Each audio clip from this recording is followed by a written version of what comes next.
Studio. Hi friends, നമുക്കിന്നൊരു lemon dates അച്ചാർ ഉണ്ടാക്കി വെക്കാം പെട്ടെന്ന് തന്നെ.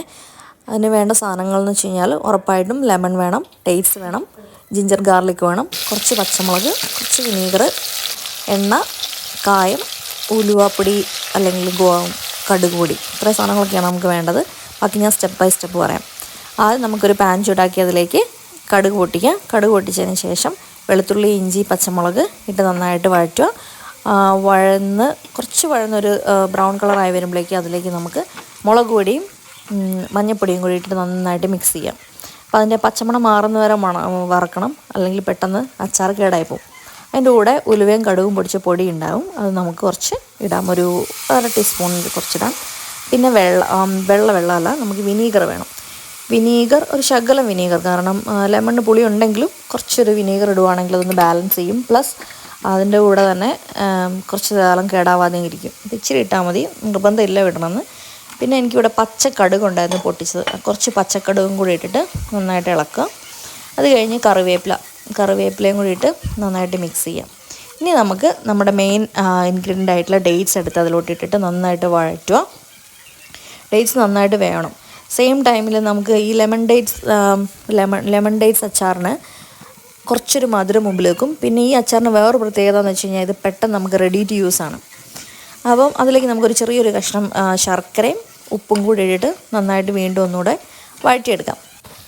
ഓക്കെ, അപ്പം ഡേറ്റ്സ് ഒന്ന് വെന്തു എന്ന് നമുക്ക് കുറച്ച് ഉറപ്പ് വരുത്തണം. അപ്പോൾ അതിന് വേണ്ടി നമുക്ക് കുറച്ച് വെള്ളം ഒഴിച്ചിട്ട്, വെള്ളം എന്ന് വെച്ചാൽ പച്ചവെള്ളം ഒഴിക്കരുത്, തിളപ്പിച്ചാറിയ വെള്ളം അല്ലെങ്കിൽ ഇളം ചൂടുള്ള വെള്ളം ഒഴിച്ച് നമുക്കൊന്ന് അടുപ്പത്ത് വെച്ച് ഒന്നുകൂടെ വേവിച്ചെടുക്കാം. അതിന് ഡേറ്റ്സ് നന്നായിട്ട് വേവണം, എന്നാലേ ആ അച്ചാറിന് അതിൻ്റെ ഒരു കൺസിസ്റ്റൻസി കിട്ടുള്ളൂ.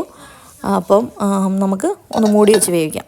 ഓക്കെ, അപ്പം മൂടി വെച്ച് വേവിച്ച് കഴിഞ്ഞ് ഞാൻ ജസ്റ്റ് ഒന്ന് ഓപ്പൺ ചെയ്ത് നോക്കിയപ്പം കണ്ടതേക്കുന്നത് നന്നായിട്ട് തിളയ്ക്കുന്നുണ്ട്, വലിയ കുഴപ്പമില്ലാതെ അത് വെന്ത് വരുന്നുണ്ട്.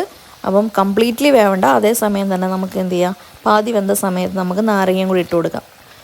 നാരങ്ങയും ഞാൻ പറഞ്ഞു റെഡി ടു യൂസ് ആണ്. അപ്പം നാരങ്ങ നമുക്ക് പച്ചയോടെ ഇരിക്കരുത്, ഒരു വെന്ത ഒരു പരുവം വേണം. അപ്പം ഞാൻ നാരങ്ങ ഇട്ട് കൊടുത്തു. നാരങ്ങയും കൂടി ഇട്ട് നമുക്ക് നന്നായിട്ട് മിക്സ് ചെയ്തെടുക്കാം. നാരങ്ങ ഇതേപോലെ തന്നെ വേവാനുള്ള സമയം നമ്മൾ കൊടുക്കണം. നാരങ്ങ ഇട്ട സമയത്ത് നമുക്കിതിൻ്റെ കൂടെ കുറച്ച് കായപ്പൊടി ഇട്ട് കൊടുക്കാം. കായപ്പൊടി നമ്മുടെ ടേസ്റ്റിനനുസരിച്ച്, ഞാൻ അളവ് പറയുന്നില്ല, നമ്മുടെ ടേസ്റ്റിനനുസരിച്ച്. ചിലർക്ക് കൂടുതൽ കായത്തിൻ്റെ ചുവ ഇഷ്ടമുണ്ടാവും, ചിലർക്ക് കുറവായിരിക്കും. ഞാനിപ്പോൾ ഏതായാലും ഒരു 8 to 9 ടൈംസ് ജസ്റ്റ് ഒന്ന് സ്ക്വീസ് ചെയ്തിട്ടുണ്ട് അതിലോട്ട്. അപ്പം കുറച്ച് നേരം നമുക്ക് റെസ്റ്റ് ചെയ്യാനല്ല അടുപ്പത്ത് വെക്കാം. അടുപ്പത്ത് വെച്ച് വേവിക്കുന്നു. വെന്ത് കഴിഞ്ഞത് ഏകദേശം കണ്ടോ ഈ ഒരു പരുവാകുമ്പോഴേക്ക് നമുക്ക് വാങ്ങി വെക്കാം, കാരണം ഇതൊന്നുകൂടെ ടൈറ്റ് ആവും. അപ്പം ഉപ്പ് നോക്കുക, ഉപ്പ് നോക്കിയിട്ട് ഉപ്പും മധുരവും പുളിയും ഒക്കെ കറക്റ്റ് ആണെങ്കിൽ ഈ സമയത്ത് നമുക്ക് സ്റ്റോപ്പ് ചെയ്യാം. ഞാനിത് ഈ സമയത്ത് ഇവിടെ വാങ്ങുവാണ്, പ്രത്യേകിച്ച് വേറെ പരിപാടിയൊന്നുമില്ല, ഈസിയാണ്. അപ്പം വാങ്ങി വെച്ച് കഴിയുമ്പോഴേക്ക് ഇതിൻ്റെ കളർ ഒന്നുകൂടെ മാറി ഇച്ചിരി ഒരു ഡാർക്കാവും. കണ്ടില്ലേ, ഇതാണ് ഞാൻ വാങ്ങി വെച്ചതിൻ്റെ പരുവ ഇപ്പോൾ കാണുന്നത്. അപ്പം എല്ലാം ഓക്കെയാണ്, എന്ന് വെച്ചാൽ മധുരവും ഉപ്പും പുളിയും ഒക്കെ സെറ്റാണ്. അപ്പോൾ ഇത് നമുക്ക് ചോറിനും അപ്പത്തിനും മന്തിക്കും ബിരിയാണിക്കും ഒക്കെ സെറ്റാണ്. ട്രൈ ചെയ്ത് നോക്കൂ കേട്ടോ.